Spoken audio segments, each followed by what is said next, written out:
Normally you say things like, it gives me great pleasure to introduce the next speaker, and you normally mean it, okay? But in this case, I really, really mean it, okay? I've been very fortunate to know this person for the last 15 years, probably, okay? I had the privilege to spend time in his lab in the University of Queen's in Ontario, in Canada. Professor Jean CôTÉ is a professor of kinesiology at Queen's University, but he's also one of the founding fathers of research into coaching at so many levels, from coach development to youth sport. He's been extremely influential over the last 30 years in making youth sport a better place and making coaching a better place. And that's the research, okay? But I wanted to give you a quick window into the kind of person he is. I said before, I spent 2 months at the beginning of my PhD at his lab in Ontario, in Kingston.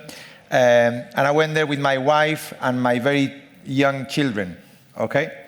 And on the first night of being there, we were in this house that we were renting for the 2 months that we were gonna be there.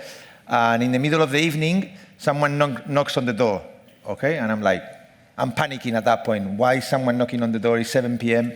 I open the door, and it is Professor Jean CôTÉ driving a van that he had borrowed.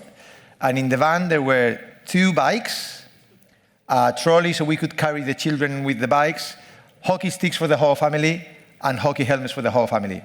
And he said to me, you're gonna be here for 2 months. But I want you to have the best 2 months of your life. And it was just amazing to see the kind of person that it takes to go really out of his way to make us feel at home when we were so far from home. So without further ado, please welcome Professor Jean CôTÉ.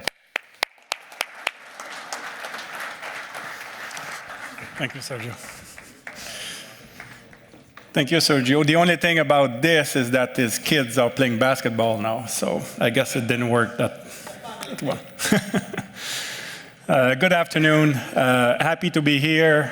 Thanks to Piri, thanks for IHF for inviting me. Really, I love to come to Finland and talk about hockey. But I just want to make one thing straight this morning. There was a lot of things said about goaltender. I was the goaltender. So that could be a little bit of a weird presentation. Yeah, I was a goaltender, and at 16, I came to Finland to play against Finland and Sweden, and we beat them. Yeah, so just wanted to clear that first. I guess I was in the generation where there was a lot of good goaltender from Quebec, and yeah, just didn't make it to the NHL. Okay, so what I'm going to be talking about today is research, and research maybe that support practice, and a lot of research, and I just wanted to start with this because the presentation that Mike just did, we did a lot of work looking at birthplace and where elite athletes come from, and then especially in the US, hockey players, so we have data, and Canadian hockey players, and where do they come from? They come from small town. So statistically, you have more chance to make it as a hockey player if you're coming from a town from about 50,000 to 150,000. That's just statistics, but there's a lot of reasons, and Mike, in this presentation, talked about these factors. Accessibility, easy access, lots of play, less selection, staying at home, and all these things are probably reasons. And they produced this documentary. It's available on Apple TV, but it's based on the research. But this is about a small town in Denmark, Erning, where they developed 5 NHL players in 9 years. And then they based a lot of that documentary on I don't know, has anybody seen this, or Hockey Miracle in the Middle of Nowhere? Again, it was not part of my presentation, but if you have a chance, it's on Apple TV or Vimeo, if you can, I think it costs $9.95. But it's an interesting thing just to think about what Mike presented this morning and how it plays in terms of the development of players. So What I would like to talk about this morning, this afternoon, is coaching effectiveness and how do we get. So it's a lot about athlete development, but also how do we know if you're effective as a coach? And that's the first question I want to ask you. And what I would like to ask you is beginning of a season, so September, October, depending on, and then let's think about, if you're a coach, think about the end of a season. Talk about a whole season. Okay, so September, October to March, and I come to you in March or April, whenever the season ends, and I ask you, can you tell me if you're effective as a coach? What would you tell me? What would be some measures that you would tell me that says, yes, I was effective because this, of this, and this? Okay, so I want you to take a few minutes just to think about this. You can put it on the app if you want, or you can write it down. But try to find indicators of effectiveness. What would you tell me at the end of the season that showed me that as a coach you did a good job? Okay, if you're an administrator, what would you? Yeah, you can think about these things. So take 20 seconds to think about that.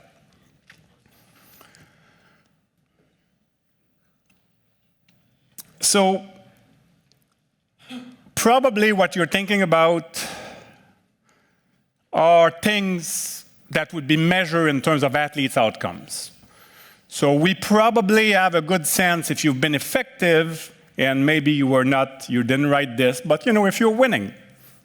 Had a good season, we're winning. It's the players are better at the end of the season. They acquire some skills. Yes, I did a good job as a coach.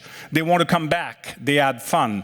You can think a lot about many, many different things, but at the level of the players. So that's a bit of a weird business we're in. It's like you as a coach, but you measure your effectiveness by measuring what the players are doing. So in terms of winning, skill acquisition, fun, and retention. So there's a lot of things we can talk about here. Maybe you wrote other things. But that's one way of measuring effectiveness. But when you think about the role of a coach, really what your role is to build assets. You take your players at a certain level, and again, it could be skill, it could be confidence, it could be relationship, and you want to make them better. That's the job of a coach. That's what a coach is about. So you just want to, so you're building assets. You're building these things that will make at the end of a season, and if you have multiple seasons with the same players, and if they're a little bit better every year on all these things that you're thinking about, then you're probably doing your job as a coach. So we kind of conceptualize these as the 4 C's. And basically, it kind of gives us a sense of, like, this is what this coaching is about. It's to develop competence. So you want better hockey players, better skill. They shoot better, they pass better, they play better, they stop the puck better, they do forechecking better. So that's one thing that for sure, and then, a lot of the talk here is about hockey. Your hockey coach, so that's you want to gain competence. But you probably have a lot of hockey players that are very competent, but that don't deliver. So that's confidence. And so the other one, confidence, connection, and character, is those psychosocial things that are very important as an athlete. This is not just about hockey. This is about any athletes. You want your athletes to be confident. You want your athletes to be connected with each other, have better relationship.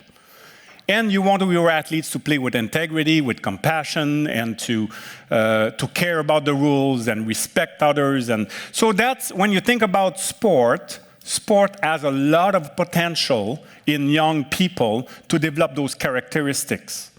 So as a coach, and you saw the title of my talk, you want to develop people.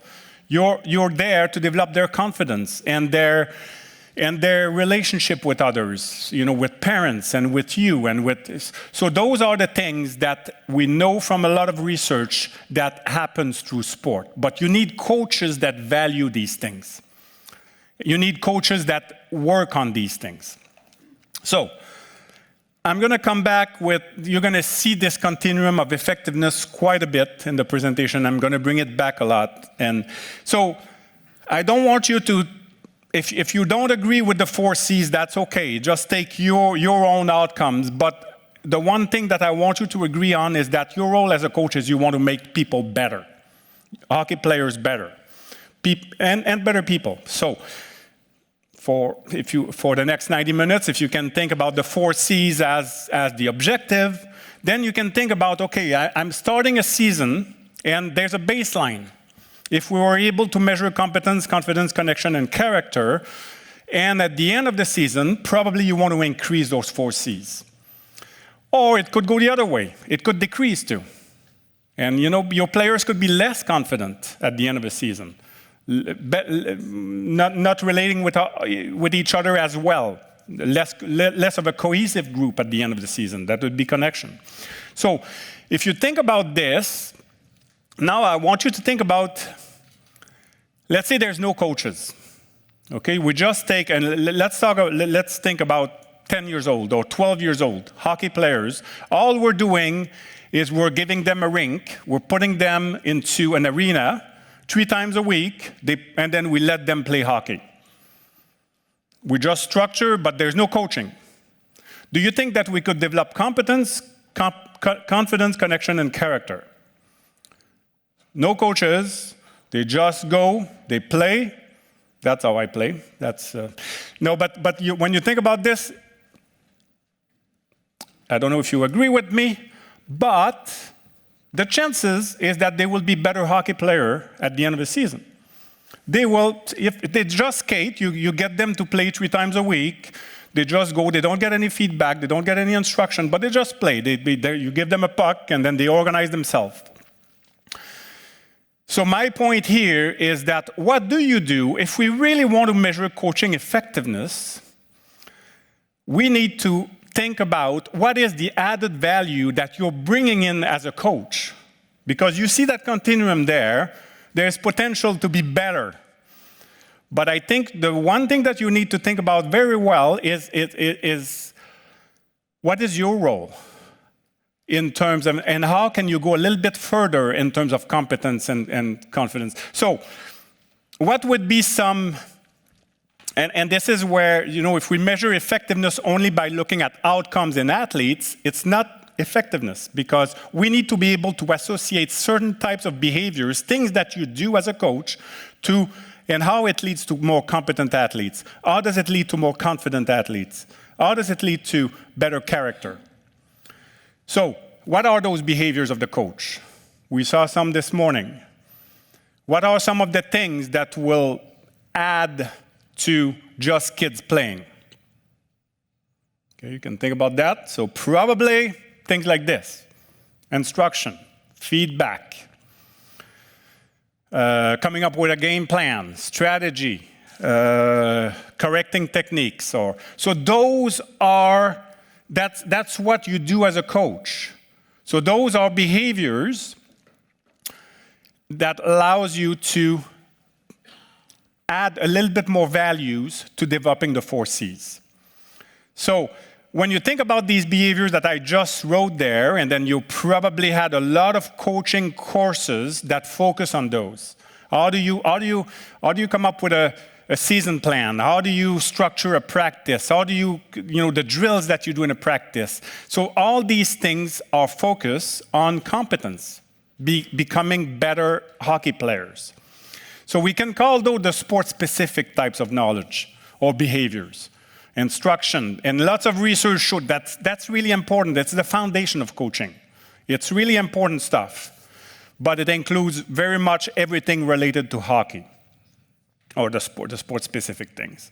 So if we keep going on this continuum of effectiveness, probably if you add those elements, if you're bringing a coach that has a lot of knowledge about the sport, and then they're providing feedback, good instruction, coming up with a game plan, you get a coach that's better, you get an environment that's better than with no coaches. But what I would say here, that you get an average coach. So it's not necessarily the best coach you could have. And you could see here that there's potential to go further But you can get away with this. And that's, just with that sport-specific knowledge. So, what is the other component that would bring us a little bit, that would allow your athletes to achieve their potential a little bit more? And all this, again, is, and I'm going to try to bring the research a little bit later on, but it's not only the knowledge of the sport, but it's the knowledge of your athletes and the knowledge of yourself. So we could think about this as interpersonal knowledge and behaviors and intrapersonal. So you've got the professional knowledge, and again, probably a lot of clinics, lots of workshop about hockey, the drills and all that things. But the interpersonal, so that's the how. And I'll come back to this quite a bit. So you could give instruction, but give instruction in a lot of different ways. So so we know that a drill, or that's important to teach certain things, but how you do it, that's the interpersonal aspect. Your tone of voice, the words you're using, and we know that makes a huge difference. Depending on who you're dealing with and depending on who you're interacting, you need to change these things. So that's the interpersonal knowledge and behaviors, that the communication, how you really transmit the knowledge, the sport-specific knowledge. And the intrapersonal is knowledge of yourself as a coach. So we know through a lot of research on expertise, not just in sport, expertise in general, medicine, teaching, that the intrapersonal knowledge is kind of the most crucial way to learn. So what is intrapersonal is the ability to reflect on your own coaching. That's what you're doing right now. That's, attending these kinds of things, and then you're getting certain things, and then other things you don't believe in but getting to reflect on what you do as a coach and learning from that and do better the next time. You go to a practice, the practice doesn't go well because the kids are, they're fooling around, or the drills are not working. You come back home, you think about this, and you do better the next day. That's how people improve. So that's the intrapersonal. So we know that, so knowledge of the athletes, but also knowledge of yourself and really learning from those. So when you look at this, so from our continuum again, so you got the average coach here. So the added values of interpersonal behaviors and intrapersonal is really what allows your athletes to reach their full potential. And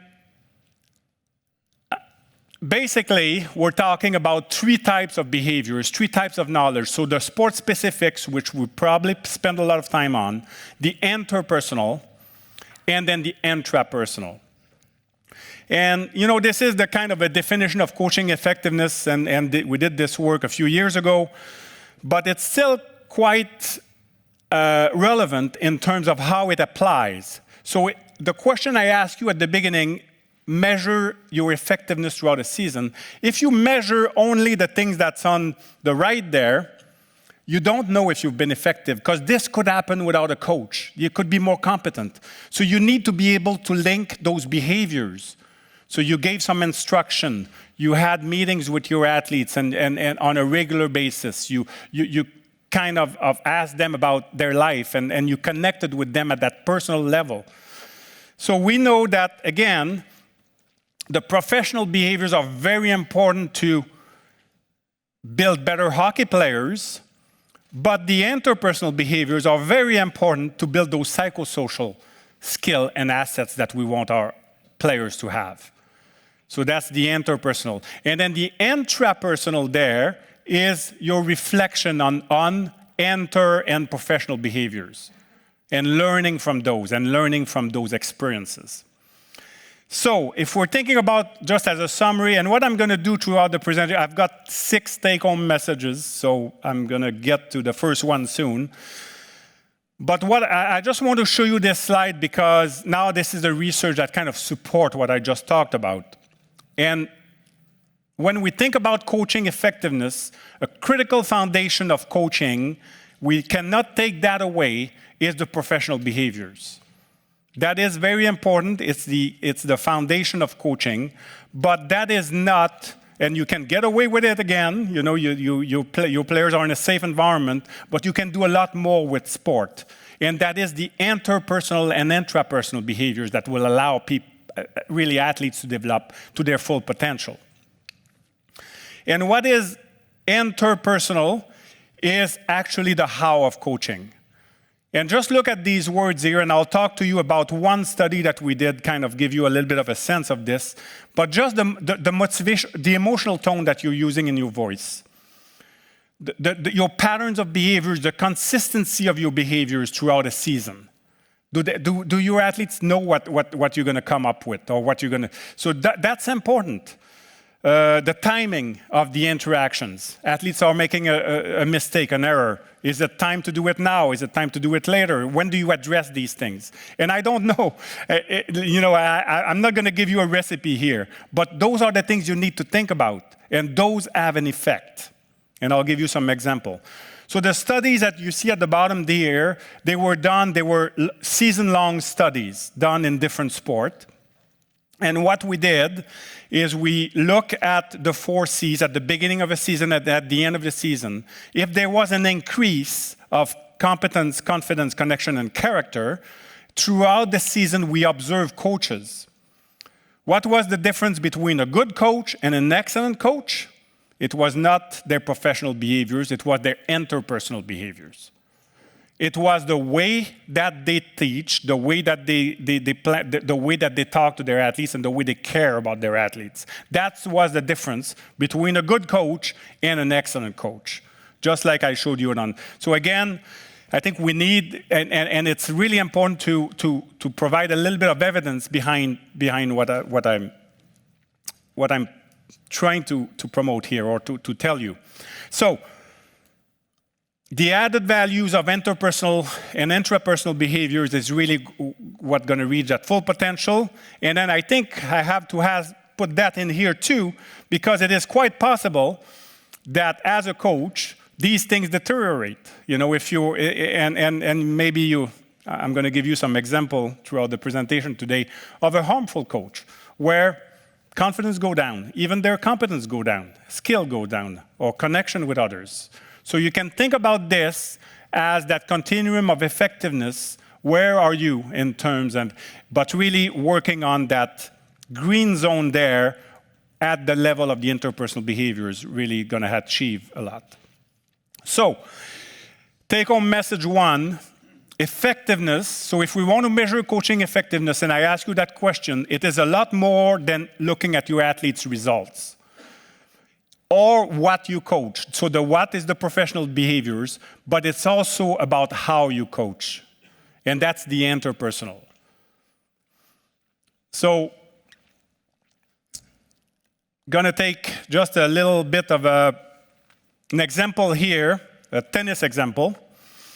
So I want you to think about the how of coaching, so that interpersonal aspect as serve and return interaction. So when you play tennis, there's a serve, and then there's a return of that ball, and then there's an exchange. So thinking about interactions, interpersonal interactions, you can think about a game of tennis between an athlete and a coach, where there's a serve and so you can think about athletes serving by reaching out for interactions. And sometimes athletes are reaching out for interaction, but they're not using words. You can see it in practice, face down, or no smiling, or hockey, or stick on the, you can see these things. Eye contact, sometimes facial expression, gesture. So it doesn't have to be words. It could be words. It could be like they have an issue, but that's the serve. And as a coach, you need to respond to that. And you can respond in different ways. So you return that serve by showing support, instruction, or understanding, or by getting frustrated, criticize, or being impatient. So those are the interactions that are building relationships. And the accumulations of those small interactions during a season over time with an athlete is what leads to better relationship and good interpersonal behaviors. I use an example, and I did it quickly. It's probably not a very good example, but I will give it to you anyway to make the point. So serve and return interaction. So a player missed an opportunity to score when in front of the net in a scrimmage in practice. Okay, so it just happened. So coach one response, when in front of the net, keep your stick on the ice all the time. You'll not score a goal with your stick in the air. Okay? Coach return number two, looks like you were not ready to receive a pass when in front of the net. What could we do to improve your chance to score? Okay, so if you're looking at this and you're looking at content, both of these are instruction. Coaches, you need to give instruction. What is the difference is the how. What is the difference here is, and again, it may not be the best example, but think about these things and how you address. So you can use the same words, but use a different tone of voice, and it's going to make a big difference in how it's going to be received. So these interactions, all these interactions, and I'm not saying here that you cannot respond like coach one, but if that is the only style of interaction that you're using, then you're developing a toxic relationship, a relationship that will not lead to development of confidence, competence, connection, and character. It may happen, if it happens a few times, that's okay, but you really have to be careful in terms of how frequent you use those types of interaction. I'm going to show you a video here. So all the videos that I have are public video. So here I have an example of the first video I want to show you because I think to me it was a great example this year of, so it's Daryl Sutter, coach of the Calgary Flames, not anymore, but, and you may have seen this before, but this is, so Jacob Pelletier was a rookie, so coming in the NHL, first game in the NHL. You may have seen this before. And he was asked, so big deal, you know, you play your first game in the NHL. His parents came to the game, you know, from Montreal, and they were all, like, it was exciting for a lot of people. And so after the game, Sutter, his coach, was asked about Jacob Pelletier and how he did. So just have a listen. What do you think of Pelletier's debut? What's that? What did you think of Jacob's first few shifts in the NHL? Jacob Pelletier. What number is he? 49. 49. 6 minutes, 35 seconds, 13 shifts, average 30 seconds a shift. Got 43 seconds in the power play, played 5 minutes, 52 seconds, had 1 shot, goal, and 1 hit. Beyond the stats. You learn just from being on the bench and seeing what the veterans on the team are doing. It's the NHL, 21 years old, got a long ways to go. All right. So again, one interaction, but that's one thing that happened. So I'm not judging here, but we have to be, you know, just look at this in terms of if this always happened, how does that make player feel? Think about competence, confidence, connection, and character. How does that build confidence? How does that build in terms of the player? Just want you to, and this is my team, so I wanted to show you Martin Saint-Louis. Just same idea, Kirby Dack, so one of the kind of a new player on the team. He's asked about Kirby Dack from the journalists. Just see the difference here in terms of how the beginning is a bit. Perspective, how impressed have you been with Kirby Dack this season? No, Kirby's been has been great. You know, I mean, obviously, you know, a lot of tools. You know, and so for me, I'm not surprised to see the success he's having. I think he's fitting quite well with not just the players he's playing with, but the brand that we're trying to play here. He's been a great addition. I know he put a lot of pressure on himself when he was here in Chicago, being the 3rd overall pick. Do you see him playing looser, and did a fresh start kind of rejuvenate him in Montreal? Yeah, I mean, honestly, I can't tell you how tight he played here because I didn't really watch him play here. But I love my players to play free as much as possible, and Kirby's doing that right now. So, again, I just wanted to give you a sense of the contrast here in terms of a serve. You know, journalists are asking questions. How do you return that? How do you interact? And how does that fit on this continuum in terms of developing competence, confidence, connection, and character. And again, all these interactions, and you can make that judgment here in terms of where that fits, but if they're repeated over time, that's building relationships with your players that allows them to really develop those outcomes.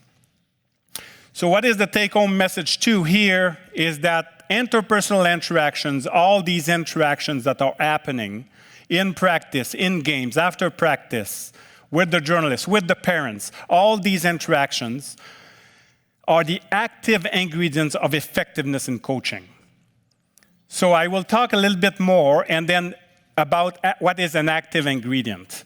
But that is what create those relationships that would allow players to thrive and to really achieve their full potential. So I'm just going to take a little bit of, talk a little bit about what an active ingredient is. And I'd like you to think about an active ingredient as a product of an intervention that changes the outcome. So thinking about something you do that changes an outcome. So I'm going to diverge a little bit here, but I want you to think, I don't know if you, in Finland, if you have Advil. Yes. So when you think about Advil, there's a lot of different brands. So you can, at least in Canada, we can, US, you can, there's lots of different, you can buy different things, but what is the active ingredients that you find in all these different brands is ibuprofen. Okay? So stay with me, because we're going to come back to coaching soon. Toothpaste, the same thing. So you can buy Crest, you can buy Colgate, you can buy all these different brands of toothpaste, but what is common in all these is fluorides in all the toothpaste that you buy. So now I want you to think about what is the active ingredients of coaching. Well, the active ingredient of coaching is those developmental relationships. So there's a lot of different coaches, and the last thing I want people to do, and I think that's not healthy for the coaching profession in terms of coming up with recipes and this is what you have to do, but we need to come up with what is the active ingredient of coaching is those interpersonal behaviors, the how of coaching. So different style and different style work, but just like the toothpaste and just like the ibuprofen and the Advil, there's different ways of doing things, different way to interact, but it has to be caring. It has to be done in a caring manner in terms of how you exchange, communicate, and how you communicate with your athletes. So there's a little bit of work done in developmental psychology that looks at this idea of developmental relationship. So when you think about coaching, it is building a relationship where there is a hierarchy. There's the coach, and then there's the players. As a coach, you have more knowledge. You are a role model. You are a person that has more power than the players. You can think about the same type of relationship with teachers and students. And you can think about, if you have children, you can think about the same type of relationship with parents and kids. So research has been done looking at what, this idea of active ingredient in developmental relationship. And what I want to present here is some work that was done in terms of elements of a good developmental relationship. So again, this is not coaching work. This is done more in terms of parent-child relationship, but very applicable to coaching. So there's 4 elements. First one is you have to care. You have to care about the player. Emotional attachment, okay? And then that you care and you care more as that relationship developed. Second thing is joint activity. You don't do things, you don't have control all the time and keep the control. What's important is that control is given to the athlete. If you have kids, you want to give control to the kids. You don't want them to tie their shoes for the rest of their life. You show them to tie their shoes. You show, and you do it together. so that they can do it by themselves. Joint activity. Balance of power changes over time too. So the balance of power is the idea of you give control. You start with more control with your athletes, but you kind of give more autonomy as it progresses, and then it becomes more complex. That relationship becomes more complex over time. I'm just going to present the graph here of how this looks like, and I'll give you an example of you want to teach a kid to ride a bike. So what you have here on this graph is the time. And I think the message here that I really want you to stay with is that relationship changes over time. And that's why I cannot come here and say this is what you have to do, because it changes. As the athletes are progressing, depending on where they are in terms of their skill, in terms of their confidence, there's different things you need to do. And that progresses and it changes. So that's the time here, and it could go from low to high on the x-axis here. So, emotional attachment should be high. I'll give you the example of riding a bike, okay? You want to teach someone to ride a bike. So because you want to teach them to ride a bike, you care about them. So you like them, and you care, and you want them to do better, and it should increase over time. Progressive complexity should also increase over time, but it starts low. So if you want to teach someone to ride a bike, it starts very low. First, they have to stand, and they have to, if it's a small kid, but the complexity of riding that bike increase over time. So they may pedal, and then suddenly you increase, they have to turn, or you go on a hill, or so you provide more complexity to that relationship as you go on. The balance of power decrease. It starts high. If you want to teach someone to ride a bike, you're helping them, you're holding their hands, you're holding the bike, so you have a lot of power at the beginning, a lot of control, but what the goal is that they're riding the bike by themselves at the end of a few weeks of riding a bike. So that's the goal. And then joint activities. So those are the four things, the four elements of the developmental relationship. So again, if you have kids, that probably resonate very well with you in terms of, teaching kids to tie their shoes, teaching kids to ride a bike, teaching kids. But that's what a coach should be. And when you look at this, it's like your role diminishes as your athletes are progressing, or it changes. Maybe, the role changes, and then so you can look at this, and then the next slide I have is overly coach-directed relationship. And you can look at the four elements as being quite different, and we see that a lot in coaching. Coaches where the balance of power, no, I'm controlling this. I think the Daryl Sutter clip is a very good example of control. And, I'm the boss here. I'm the coach. I'm the, and this is, you're not going to tell me. He's talking to journalists, but keeping control, because that's my job. I need to keep control, and I need to keep. When you think about emotional attachment, lots of coaching, I've seen a lot of coaches, probably not here, but in Canada it happens that they care only if they win. So ego climate, it's all based on success. If your athletes are successful, I'm going to give you attention. I'm going to pay more attention. I'm going to meet with you more often. But if they're not successful, it's like, and I really like what Kara said this morning, the fourth line, providing, showing video clips of the fourth line. That's important. It's showing care, and it's showing that it's not only about success. It's about people. It's about people on the team, and everybody is part of that team. Relationship, in that overly coach-directed relationship, it's moderate, but again, it's a lot based on success. And then finally, coach-directed activity. So it's not joint. It's I'm the coach. I know what we need to do to get better. I know what you need to do as an athlete to get better. So it's very coach-driven. So take-home message 3 on this idea of developmental relationship.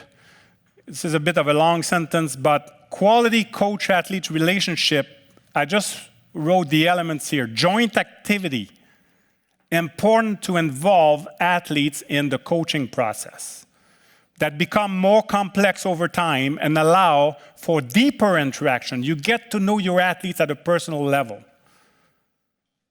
And again, this morning, I think Carrot said it very well in terms of taking time, 15 minutes a week, I believe, or to just talk about anything else other than hockey. That's building those relationships. And then the last point in here is that as the complexity of those interactions increase, the power shift from the coach to the athlete. So it doesn't stay, I'm controlling, I have control all the time. You're giving that control, you're giving that power. And your role changes with those athletes over time. Okay, so if you look at this again, if you look at this continuum again, what we have here is those interpersonal behaviors that makes a big difference. And you have different style of coaching. And this is where I would like to go a little bit to talk a little bit about our work on transformational coaching based on transformational leadership. And I'll go with this. But basically, it gives us different style of coaching. So that harmful coach that yells and don't give control, and that's a toxic coach. And again, that's not tolerated too much, but it does happen. And then you have a coach, if there's no coach, it's like basically laissez-faire, it's a kind of leadership.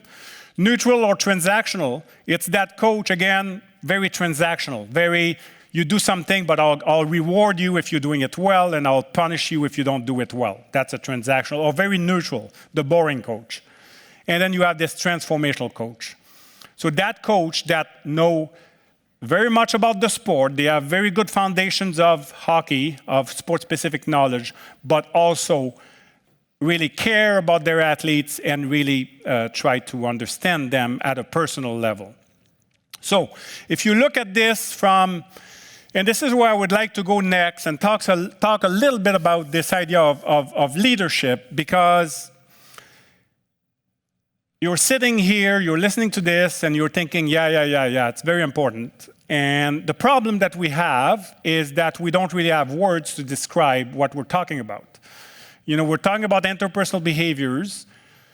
You're probably thinking, yes, it's very important, but then you move to something else. Let's talk about hockey, and let's talk about power play and skating, and then because we have words and we have the problem with interpersonal behaviors is we acknowledge it's important, but we don't have words to describe these things. So that's what I'm going to try to do now. And you can look at this. This gives us a little bit of a sense of those different styles of coaching you can have. So you could be very effective at the top, ineffective. You could be engaged or not engaged. And the toxic coach, we know from a lot of research, not just in coaching, but in leadership, that it's not effective. That's the coach that yell. That's the coach that punish. They use a lot of punishment. Use hostility so that's not effective. The laissez-faire coaching is not effective. We have the transactional and neutral that could be effective. So transactional, you give rewards or punishment when players are doing certain things. Or neutral is the very boring coach. And then you have the transformational coach, which is the type of coaching that we should try to get as much as we can. So what is transformational leadership? There's 4 I of transformational leadership. Idealized influence, inspirational motivation, intellectual stimulation, and individualized consideration.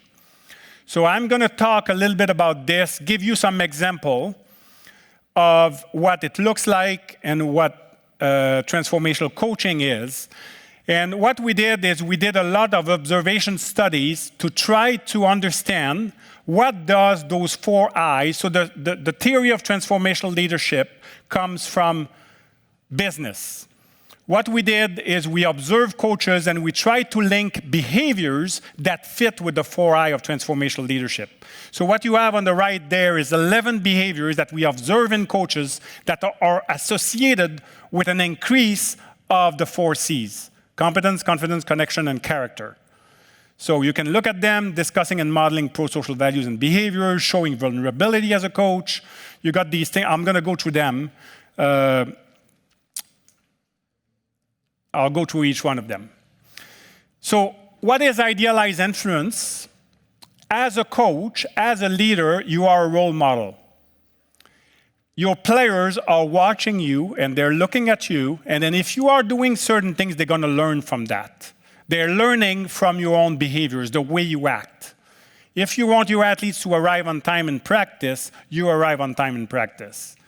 If you want your athletes not to yell at the referee, you don't yell at the referee. Because they're copying those behaviors.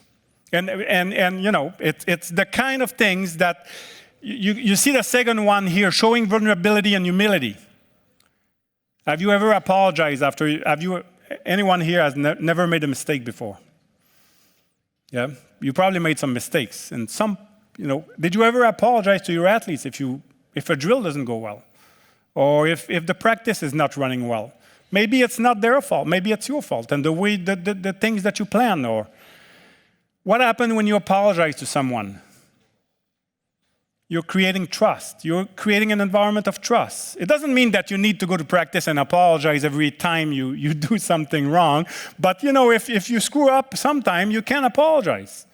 And I believe that Daryl Sutter, after Jacob Pelletier thing, he did apologize after this clip. I guess it didn't work out, but so showing vulnerability. So we spend a lot of time on these behaviors in terms of getting coaches to think about these in terms of what does it mean to them and what does it show, what does it mean in practice. I'll just show you some video clips that we use. So we have a workshop, a 4-hour workshop where we get coaches to think about these behaviors and come up with a plan in terms of how they can use those. So just look at these videos and again, idealize and look at this coach. And that's very representative of idealized influence. I cry a lot too. You know what I'm saying? All right, so I want you you pulling your blow. I don't know if you're facing fear, you're feeling that you may not make it. And we all face that from time to time. Okay, we can spend a lot of time looking at this. That's idealized influence. Okay, and you look at this. Why is it idealized influence? Why is he a role model? Okay, very often, yes, great. Down on the knee, talk to the kids at the same level. Those are the things that are important. It changes a conversation if you talk to the kid like this. You can use the same words, but just your body language. He's sharing an experience. Sharing experiences are part of this. This happened to me, and I cried too. And then suddenly it creates this. So, won't talk too much about this, but as a coach, what is idealized influence? Practice what you preach. Your athletes are learning from you. They're learning by watching you. And that's a very important one. Inspirational motivation is the second I. There's 4 behaviors, and again, we won't spend any time I won't talk about each individual one here, but the importance of having goals and expectations. And the importance of expressing confidence when athletes are achieving those goals. So really, really focusing on making sure that there's a collective vision and that you're rewarding, that you're telling when your athletes are achieving those goals. They know when they're doing well, and you tell them. And then the last one here, providing meaningful and challenging task and role. There's nothing more boring and less motivating than doing something and you don't know why we're doing it. On Wednesday's practice, we're always doing this drill, but I have no idea why we're doing this drill. So telling people why, we're doing this drill, it's not a lot of fun, but it's very important to improve this, whatever. So giving a sense. So when people know why they're doing something, it increases motivation. So look at Steve Kerr. I put this video in for Sergio. So look at Steve Kerr here. Steph Curry here, the star players on the Warriors, was not shooting very well, was not playing very well. Look at how the interactions of him and his coach during a game. I'm going to show you. That's your shooting totals. That's your plus minus. All right? So it's not always tied together. You're doing great stuff out there. The tempo is so different when you're out there. Everything you generate for us is so positive. It shows up here, not always there, but it always shows up here. You're doing great. Carry on, my son. I would love to feel whatever the hell you're feeling right now, just once in my life. For me, like, if I went like 5 for 6 and made 4 threes, that was about the best I ever did. Love it. One of the things I love about you is you're like 2 for 11. No hesitation shooting a 60-footer. Nobody in the league does that. You have so much confidence in yourself. And within games like this, you turn it around like that. It's awesome. Amazing. Wish I had your confidence. Pop was like, my mentor. He would always tell us in these situations, it's supposed to be hard. Congrats to you.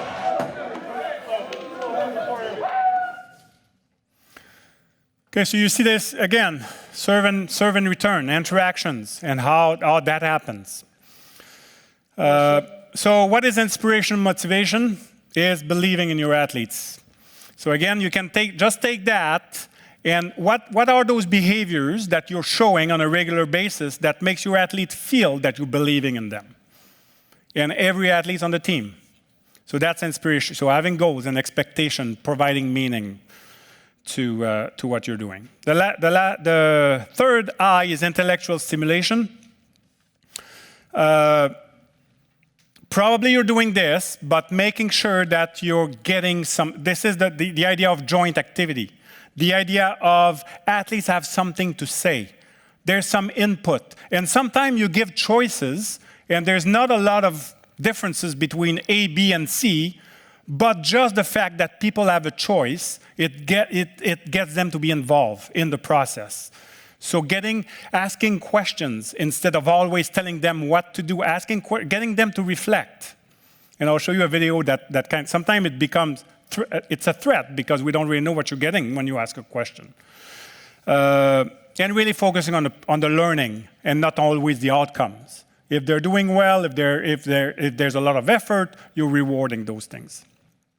So just look at this video here. So this is before a game. The coach, instead of telling the players what they need to do to win, he's asking the player, each player.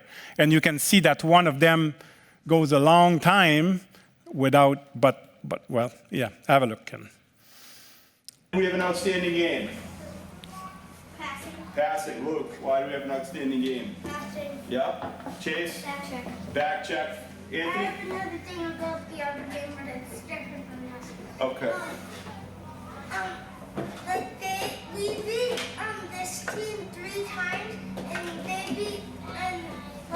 the other team beat us 3 times, and so We gotta work hard. That's where Anthony's going with that. We gotta work hard. Connor? we hustled. Yes, we hustled. All right. Very good, guys. Now listen, today the captain is going to be Angel. He's gonna run the warm-ups. 2 quick laps around. Okay, so I don't know if you heard what Anthony was saying, but couldn't hear. But is it still important?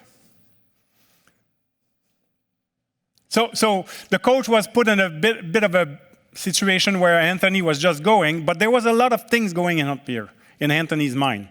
And even if the answer is not that clear, the important thing is the reflection and what's happening at the level, and that's what intellectual stimulation is about. Sometimes you ask rhetorical questions. There's not really an answer to the question, but it's a question that get your players to think. Instead of always telling them that's what we need to do, or that's. And sometimes there's a threat to this. It's you don't know what you're getting back. So you have a coach, but it's a lot easier to control. It's a lot easier to tell people what to, instead of coming up with situations like this. But again, from a learning perspective, it's Very, very important. And again, throughout a lot of different fields, we know that it's important for people to get them involved. So what is intellectual stimulation? Involve athletes in the coaching process. Okay, so that's the third high. So that's basically what it's all about. And it's part of developmental relationship, getting input. The last one is individualized consideration, so showing interest in athletes' feeling outside of sport and recognizing their accomplishment inside and outside of sport. So individualized consideration is the whole idea here of getting to know them at a personal level. And what we're using here, it's a person-centered approach. It's not athlete-centered, it's person-centered. So it means that athlete-centered, there's nothing wrong with athlete-centered, that's fine, but this is going a little bit more, they're people. Your players they have life outside of hockey. They have family, they have friends, they have school, there's a lot of other things going on in their life. And a person-centered coaching would be you get a sense of that.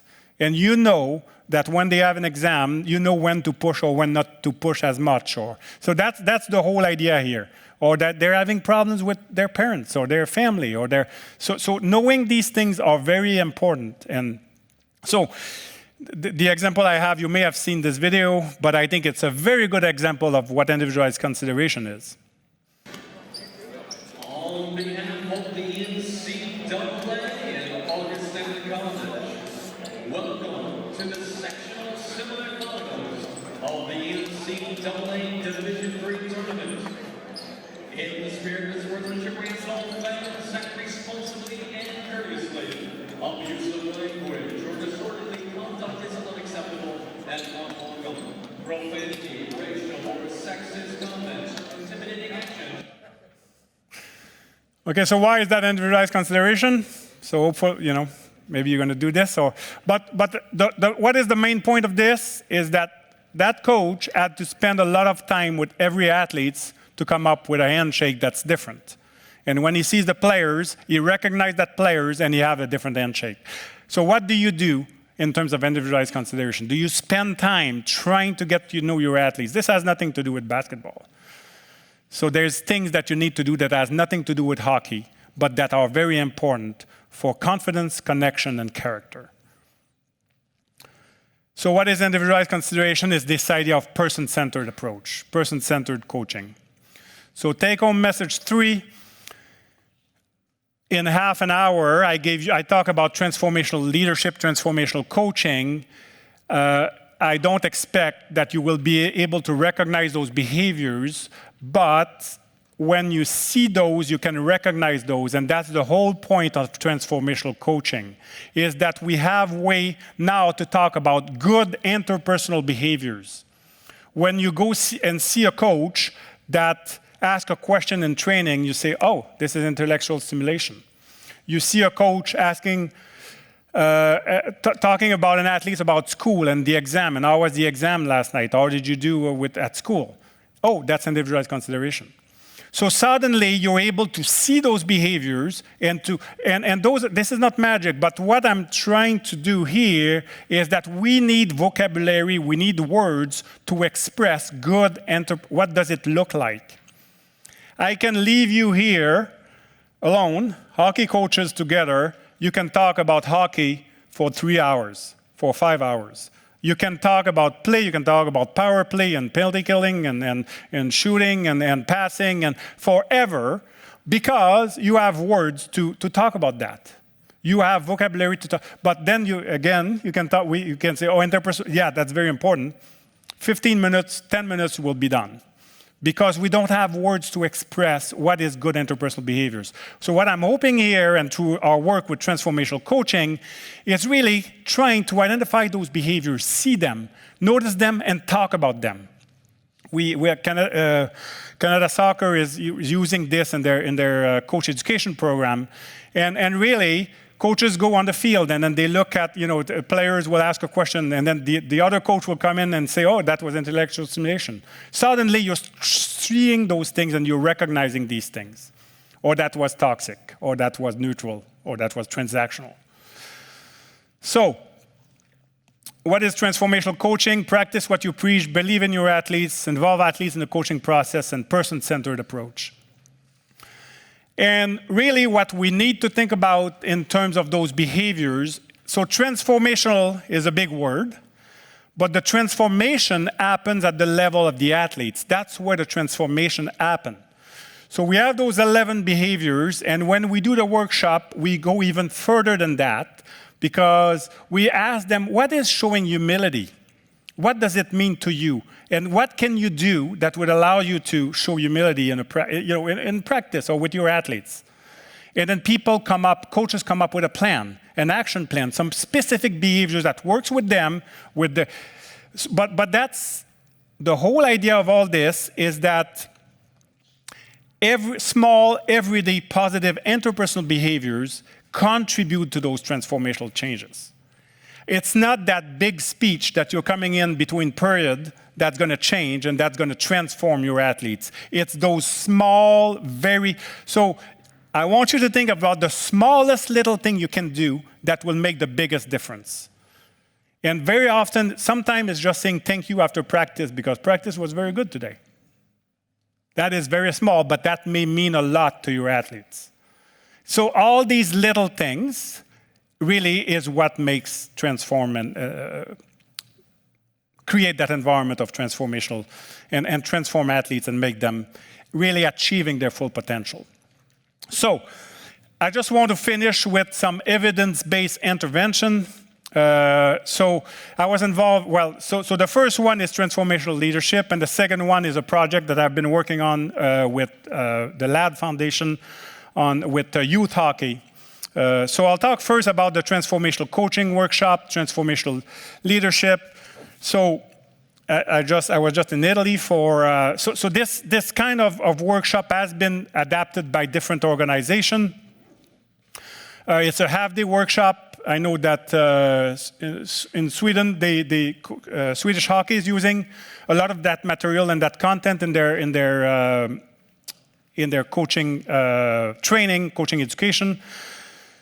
There's not a lot of evidence-based workshop there in coaching, and there are, but I think what we have in here is something that has been built, found the foundation, and really developed in terms of, so when we do that workshop, it's really getting coaches to think about their interpersonal behaviors. It's not sport-specific.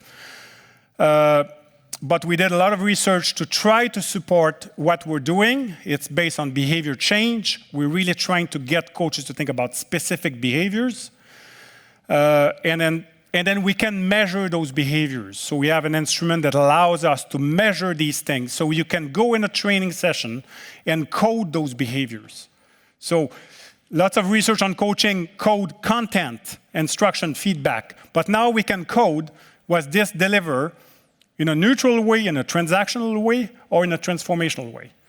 And then we can provide feedback to coaches in terms of how they coach. So just a 4-hour workshop. We did 1 studies, beginning of the season, end of the season, and it changes behaviors.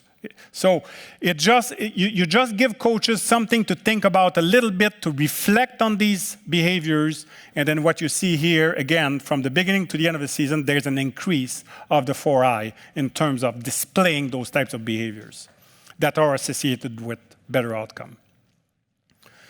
Okay, I'll just go over this. Okay, the last thing I want to talk about is this 1616 project that I was involved in with my colleague at Queen's University, Dr. Luke Martin. But this is Andrew Ladd and based on the Ladd Foundation.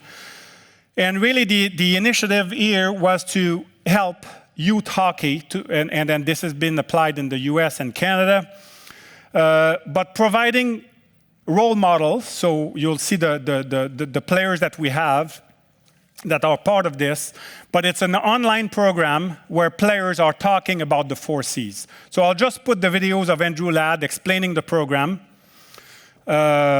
He does a better job than I do. So it's going to give you a sense of what 1616 is about. Welcome to 1616. I'm Andrew Ladd, and I'm excited to embark on this journey with you. Andrew Ladd was a first-round NHL draft pick. He's been captain of 2 NHL teams, played more than 1,000 games, and won the Stanley Cup twice. And still, can you guess what he's most excited about? You. The Ladd family started 1616 for you, because you're the future of hockey. And, well, everything. 1616 exists to help you get stronger. To succeed at hockey, you have to be good on the ice, but you also have to be good off the ice. I don't just mean training and drills. I mean what's happening in your head and in your heart. And that's why we're here. We're gonna help you learn the Buffalo mindset. When a storm hits, most animals run away from it. But by trying to avoid it, these animals end up running with the storm, and they get stuck in it longer. Buffaloes are different. They band together and run at the storm, head on, so they get through it faster. We can be different too. With the Buffalo mindset, we can learn to face life's inevitable storms together, with courage and resilience. As hockey players, we deal with a lot. Injuries, losing, not making the team. But with the Buffalo mindset, and with your courage, you can run into the storm and get through tough times quicker. I know what you're thinking. We're human kids. We don't have herds, but we do. Teammates, parents and caregivers, coaches, people who help us get through tough times. And now, that includes our friends at 1616, NHL players, Olympians, Stanley Cup champions, Hall of Famers, and just really awesome hockey players. Because I get it. When I was a kid, I probably wouldn't listen to adults trying to teach me about my mental strength. So, instead, let's try listening to people like Patrick Kane and Blair Cherndon, because they're not just adults, they're really awesome hockey players. As a group, we're going to teach you the 4 C's that make up the Buffalo mindset. Confidence. Learn how to be a better player no matter the obstacle on the ice. Connection. The value of the relationships you make within the game. Confidence. To believe in yourself, especially when things aren't going well. Character. To play and live with integrity. All these awesome hockey players are part of the herd. They're here to help all of us live the 4 C's. We'll learn from them, including skills, drills, and mindful reflection. This guy writes down his thoughts and feelings. He does, and she does too. It might sound weird at first, but the best hockey players in the world use reflection techniques like writing to train their brains, which helps them perform better on the ice. So grab your playbook. Let's put those mental muscles to work too. We're glad you're here. We're gonna make your hockey game better, we're gonna make your mental game stronger, and we're gonna have lots and lots of fun.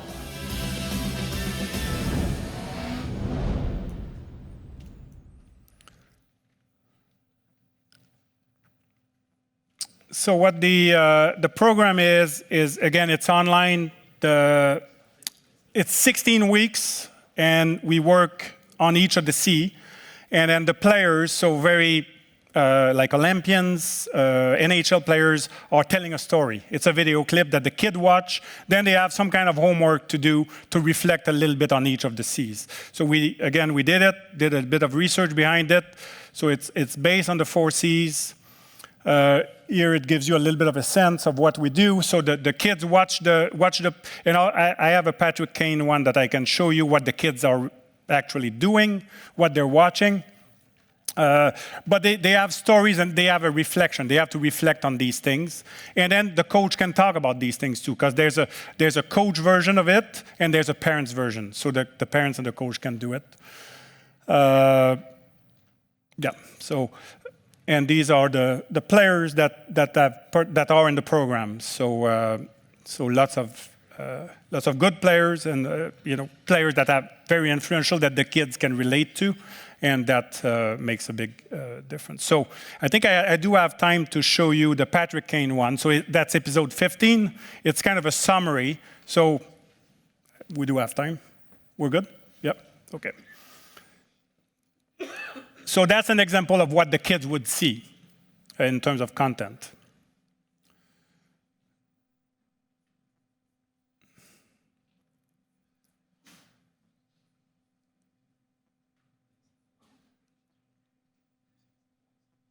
So it's a summary of the 4 C's. Patrick Kane. If you play hockey, you probably know this dude's pretty good.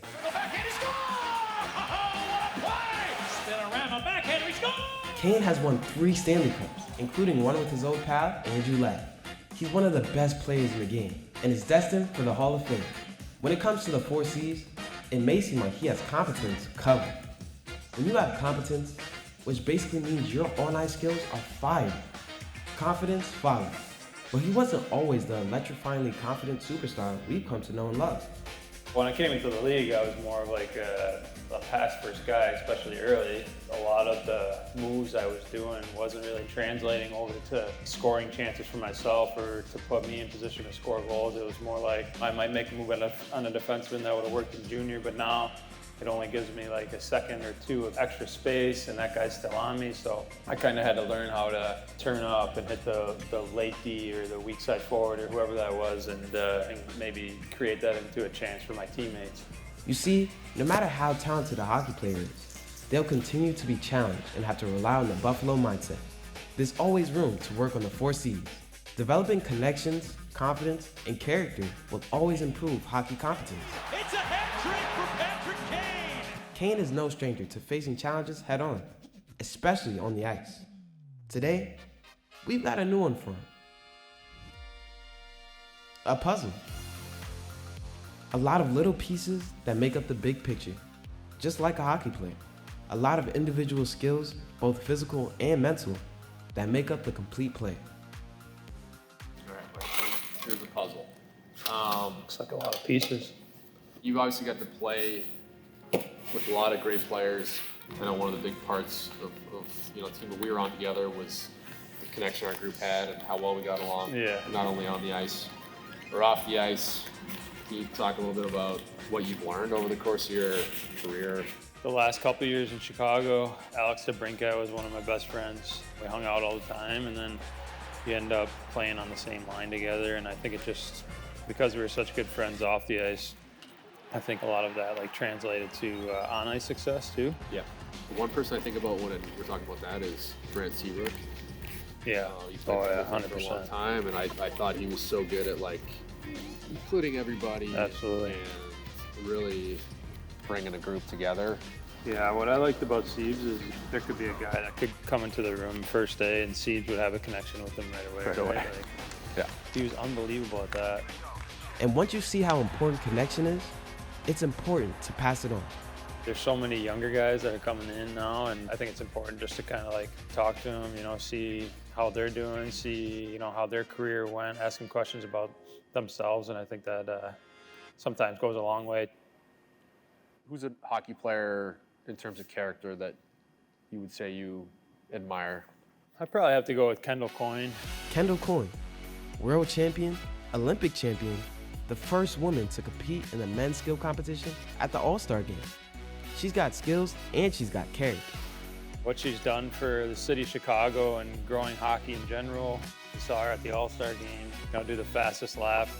She was just so excited for the moment. She obviously did an amazing job, beat some of the guys there, took it to the next level to help grow the game. She was very involved with charities around the city of Chicago. Captain of USA Hockey, so Kendall's done a great job of facing a lot of challenges in her life and having that Buffalo mindset to get through all of that and come out better on the other side. While they finish up, we've learned a lot from so many great hockey players through this program. We're gonna help you learn the Buffalo mindset. When a storm hits, most animals run away from it. Buffaloes are different. They band together and run at the storm head on. Integrity is doing the right thing even when no one's watching, even when no one's looking. Being able to be yourself and enjoy every moment that you are on that ice. Care for each other as teammates and make sure that our teammates know that we care. Have fun with anything and everything that you do. We're glad you're here. We're gonna make your hockey game better. We're gonna make your mental game stronger, and we're gonna have lots and lots of fun. It's time to train your brain and think about what we've learned using the Buffalo mindset. Think about yourself before 16-16. Think about yourself now. What is something you're proud of from this year?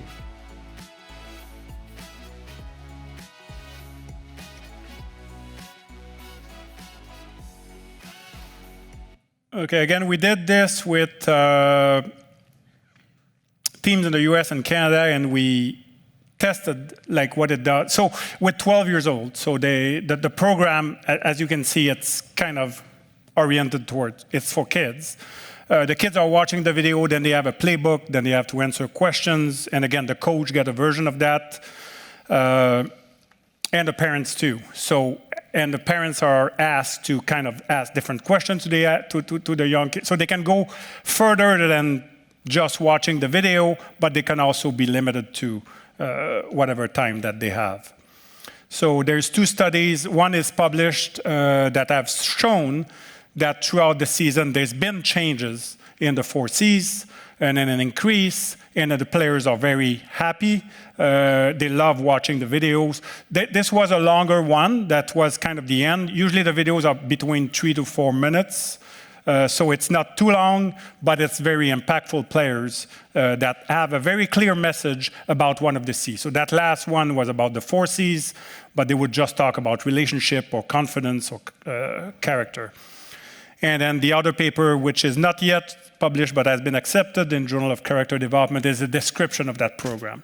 So again, I believe you have this, so you can have access to this if you're interested more in the program. This is what coaches said about the program. I'll go over this through this because I only have 10 minutes left, but seems to be very happy with the program, very successful in terms of implementing it. And then here I just have contact. So the LAD Foundation and Mary Wolf is kind of heading this initiative. I was part of the curriculum team that put the program together. So every week we had meeting with the LAD Foundation, with Andrew and Brandy, and then there were Luke Martin, my colleague, and we were really thinking about content and about the players. So each player was interviews, like there were about an hour-and-a-half interviews that kind of narrow it down to those 3 minutes video. But we really gave a lot of input in terms of what the message of those videos should be about. But if you're interested, it is a free program. You can look on Instagram, but they want leagues to adapt it. They want organizations to adapt the 16-16 program to make a difference in terms of the experience of the kids. So take-home message 6 is that coaches' intervention, when we think about the transformational coaching, the 16-16, really what we want to do when we do any kind of intervention is we want to make athletes feel, your athletes feeling that they are important and what they do is important. That is good leadership. That's what it's all about.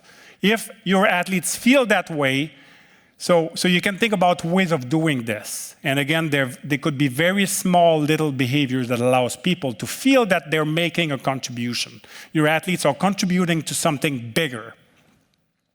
So I'm just going to conclude, and not very original in my conclusion, but I just want to kind of summarize what I talked about. So we started, and I asked you, how do you measure effectiveness? And really, my take-home message 1 is that you have to think more than hockey when you think about, and you can think about that continuum, but really what makes the difference, the added value of the how, the interpersonal behaviors.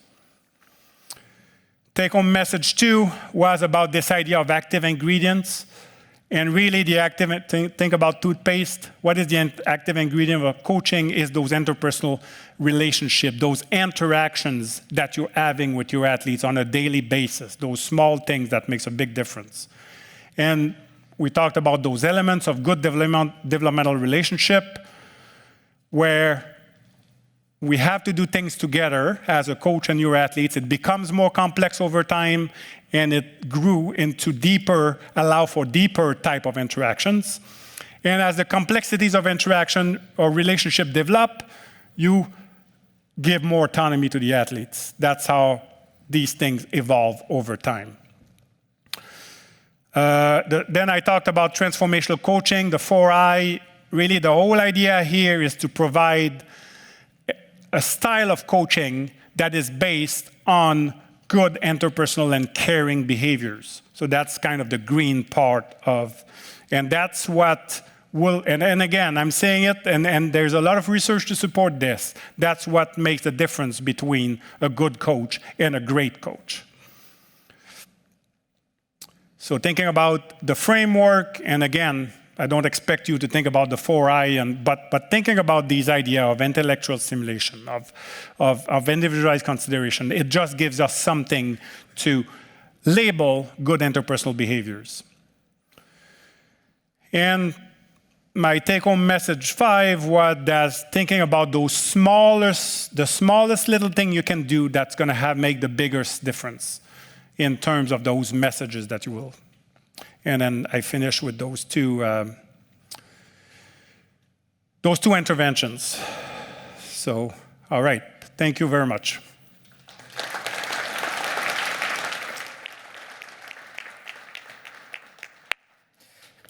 Jan, as always, a pleasure to listen to you. I've over the years listened to you quite a few times and also read all your work, and I still took 3 pages of notes. So thanks for that. We've got a bit of time for some questions for Jan. How did that feel? Is that I'm asking you now and see. Is that how transformational are you as a coach? How transformational are the coaches that you work with? How difficult would it be to implement this kind of thing in your environment? But what questions have you got? It could be either an observation around the presentation or a genuine question that you want to know something more about. Or a disagreement, if they don't agree with it. Well, maybe.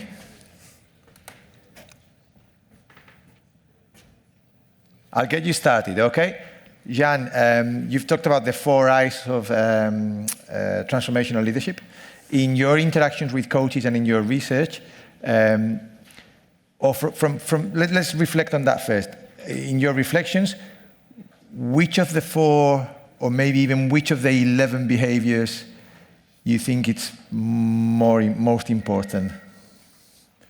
Is there a hierarchy of behaviors? I don't know.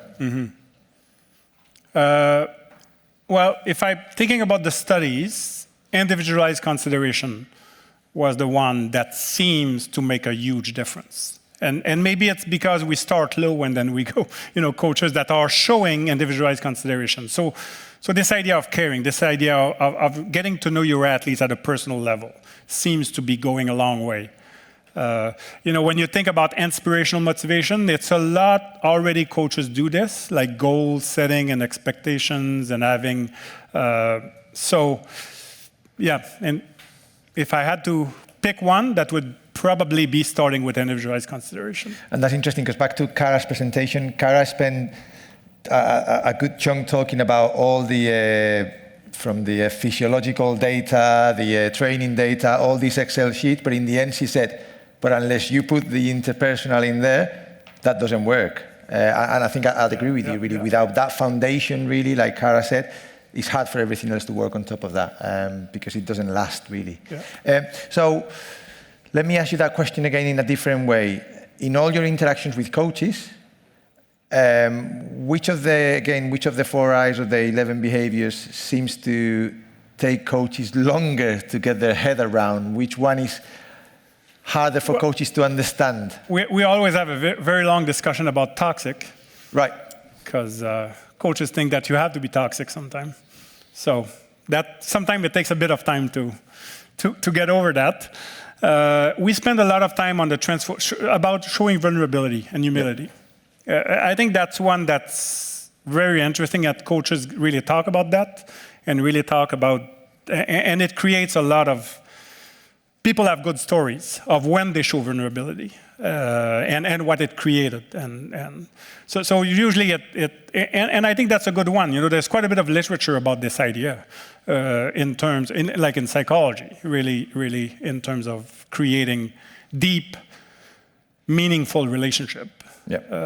And sometimes, and it's hard for coaches to do that, to acknowledge when make a mistake or to, So on the idea of the toxic behaviors, I want to put this question to you, and I'm going to warn you, okay? I teach at a university. I deal with people that are really hard to engage with. On a Thursday morning at 9 a.m. in the morning, they don't want to be there. They don't want to be talked to. I know it's the end of the day, but I'm warning you. If you don't say something, I will volunteer you to say something, okay? So over to you, for example, the idea of the toxic cultures. How are we still in that paradigm where we think that shouting is the only way to get kids to understand or to go faster on the ice? What's your perception in your environments? How toxic are our coaching cultures? I did warn you. Go on, someone volunteer. What do you think about your environment? Or do you see a change? Do you see, I mean, maybe your environment has never been like that. It's always been a very positive environment and it's never been toxic. Come on. Oh, Frauke, can we get you a microphone, please?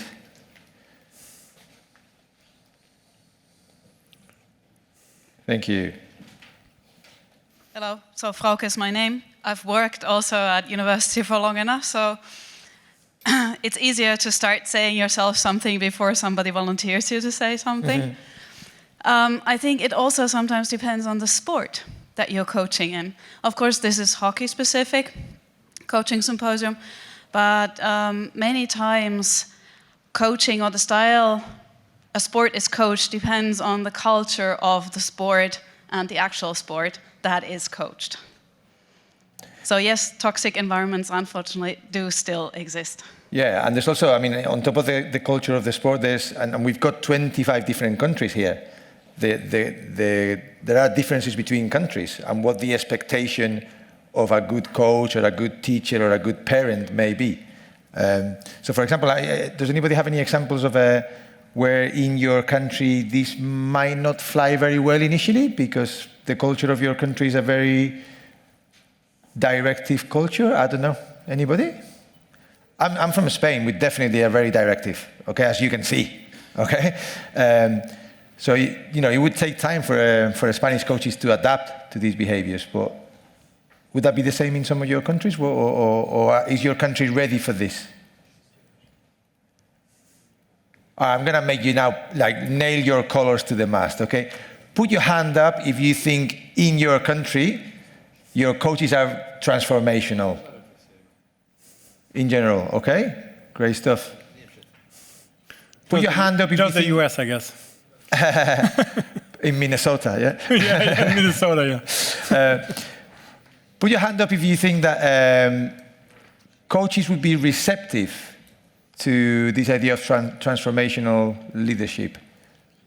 Would they be keen to explore it? Good. Put your hand up if you think it would be very difficult to explore this with coaches in your countries. Okay, so a mix. And that's perfectly normal, I think. Jan, I mean, you've done this all over the world.